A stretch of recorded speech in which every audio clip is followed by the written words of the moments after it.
बिहार में शराबबंदी के बाद ये कहा जा रहा है कि एक्सीडेंट्स बहुत कम हो गए हैं, बट आलोचक कह रहे हैं कि रोड एक्सीडेंट डेथ्स तो बढ़ी रहे हैं। तो सच क्या है?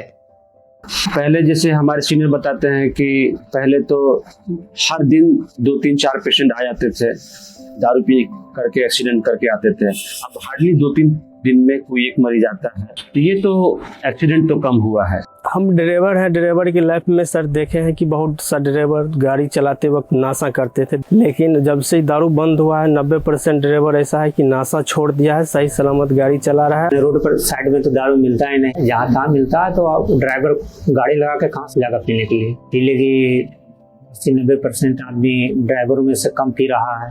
पहले के तुलना में शराब पीने वालों की काफ़ी नंबर में कमी आई है, और जो पीते हैं वो अपने घर में रहते हैं, पी करके घर में सो जाते हैं, सड़क पे हंगामा नहीं करते हैं, सड़क पे डांस नहीं करते हैं। पी करके रैश ड्राइविंग में कमी आई है, इसके चलते एक्सीडेंट में कमी आई है। ऑर्थोपेडिक सर्जन्स के यहाँ भीड़ की कमी हो गई है, पहले ज़्यादा होता था, उनकी कमाई घट गई है क्योंकि मैंने कहीं पे ठोक दिया गाड़ी और हम पूरा मल्टीपल फ्रैक्चर हो गया। मेरे 2 साल के पीरियड में हमने बहुत सारे आरटीएस के केसेस देखे। 15 से 20 के आसपास ना पर मंथ केसेस आ ही जाते हैं। उसमें 95% केसेस अंडर अल्कोहल इंटॉक्सिकेशन के थे। That is one I am much more confident now कि जो रोड ट्रैफिक एक्सीडेंट में जो गिरावट आई है, one of the most important factor is शराबबंदी। हमने रोड ट्रैफिक एक्सीडेंट डेथ्स का एनसीआरबी का डेटा देखा, तो शराबबंदी के पहले साल तो कुछ कमी हुई, पर उसके बाद देश के बाकी राज्यों की तरह बिहार में भी रोड एक्सीडेंट डेथ्स धीरे धीरे बढ़ ही रहे। तो फिर डॉक्टर्स क्यों कह रहे हैं कि एक्सीडेंट्स के प्रमाण में बहुत कमी आई है?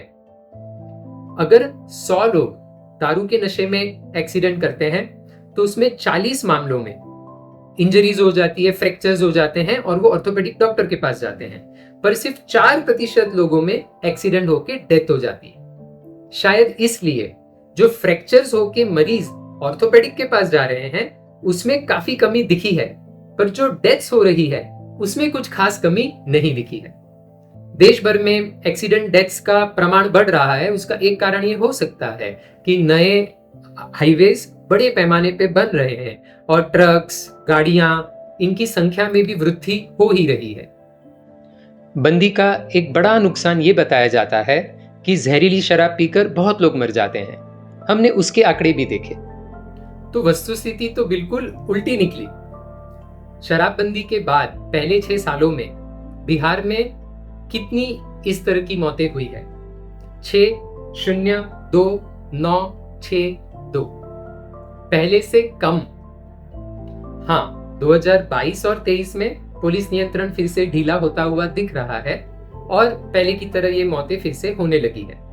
इस संदर्भ में 2 बातें ध्यान में रखना जरूरी है। पहली, बाकी राज्यों में जहां पे दारूबंदी नहीं है वहां पर भी अवैध शराब मिलती ही है, वहां पर भी ये मौतें होती ही है। और दूसरा, जो अच्छे क्वालिटी की शराब है वो भी एक जहर ही है, सिर्फ वो इंसान को धीरे धीरे मारती है, एकदम से नहीं।